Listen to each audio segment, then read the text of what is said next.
Howdy, folks. I know it's been a while since I last uploaded. A lot of stuff been going on, and so here we are again.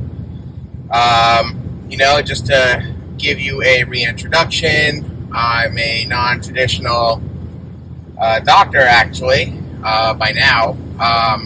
This is a second career for me.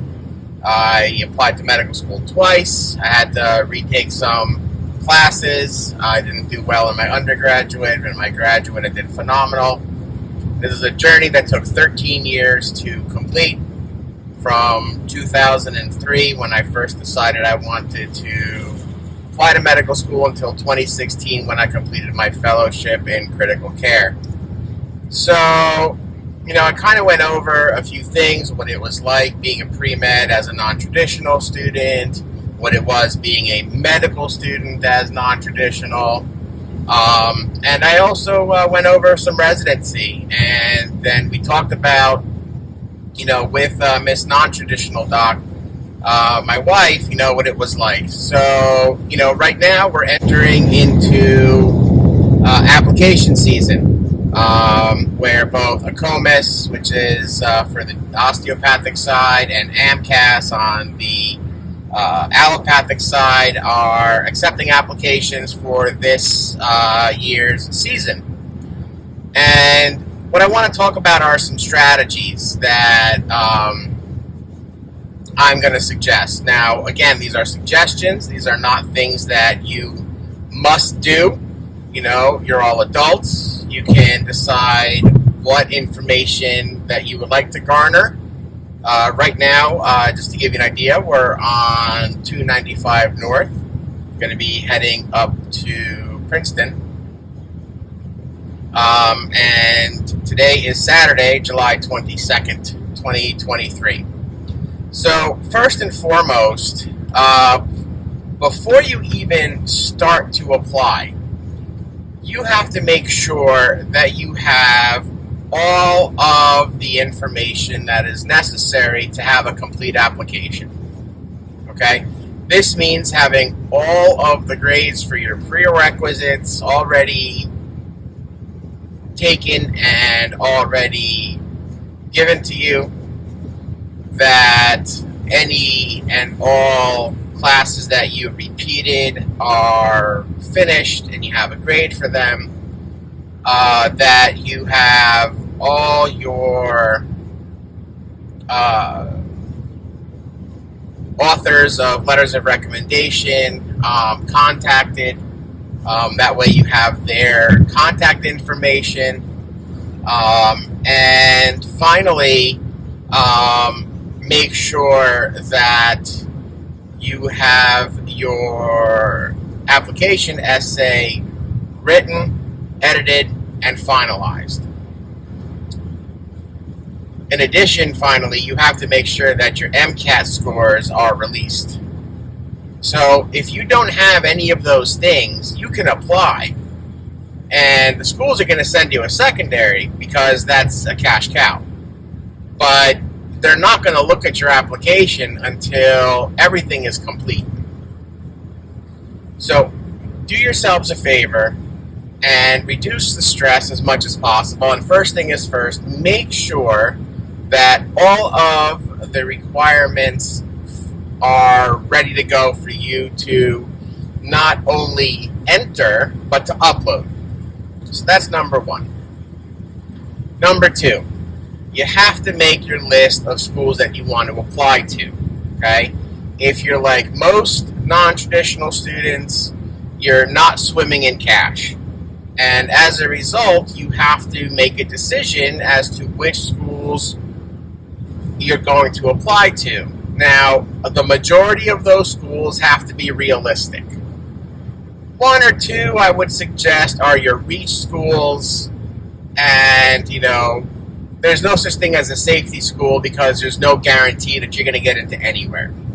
So I really don't think that there is a safety school because there's no guarantees, as I said just before. And so a couple of reach schools, your dream school, yeah, okay, see what happens. What's the worst they can say? No, you haven't gotten any worse, right?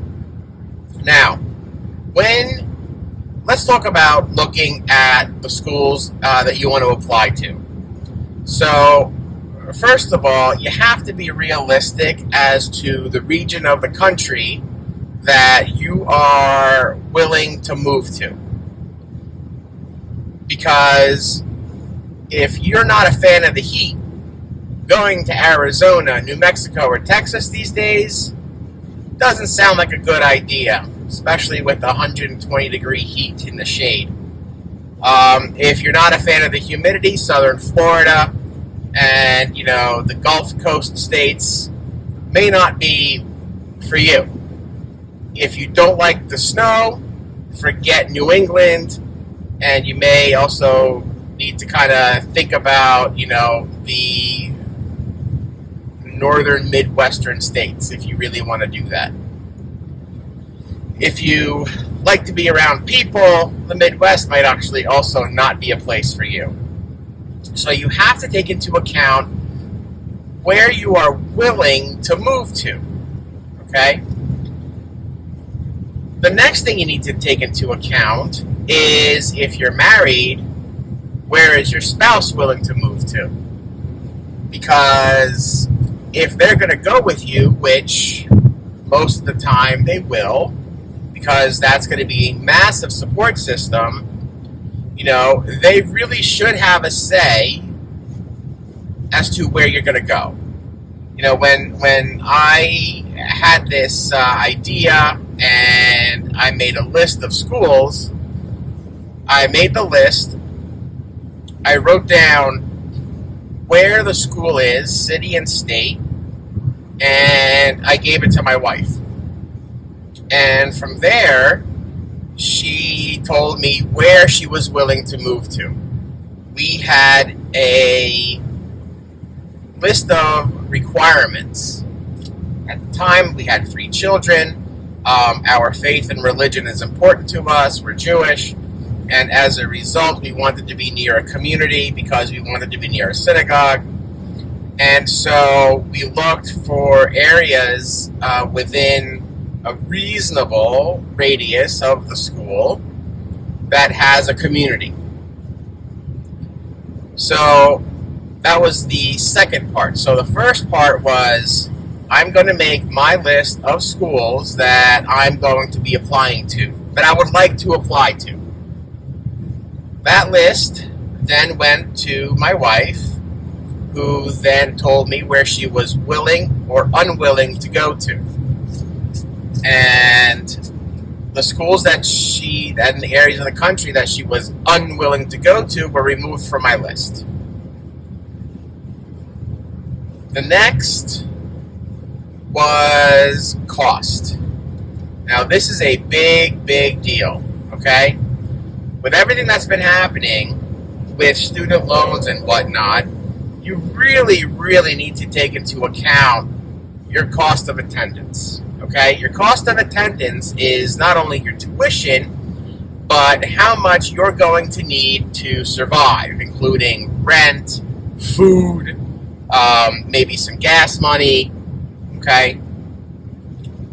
And as a result, when you look at the schools, you have to not only look at their tuition, but look at their cost of attendance. In addition, see which schools have been pretty generous with scholarships, and because they have a lot of endowments. So see what kind of scholarships they have available.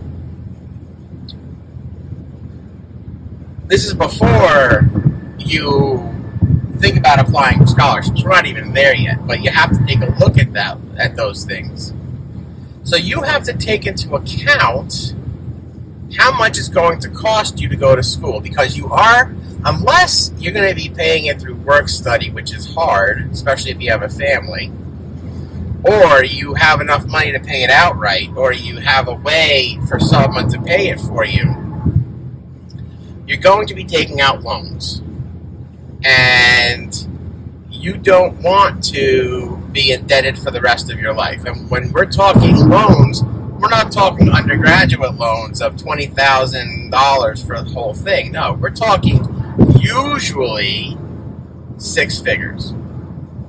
Okay, on average, $150,000 to $250,000 in student loans. Okay, so you have to take that into account because there are going to be a lot of programs, and we're going to be talking about that later on in another video about some programs out there. No, not forgiveness, because once you became a doctor and you start making the attending level salary, you're ineligible for a whole lot of things. You're making way too much money. So you're going to have to take into account where the school is, what the cost of living is in that city or in that town that you're going to go to in that state. For example, I can guarantee you, you're going to go to New York, San Francisco, Los Angeles. The cost of living is through the roof. So get ready to pay an incredible amount of money for this.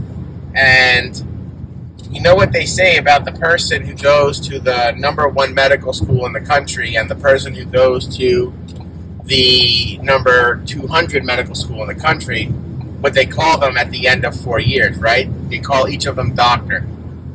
And let me tell you something.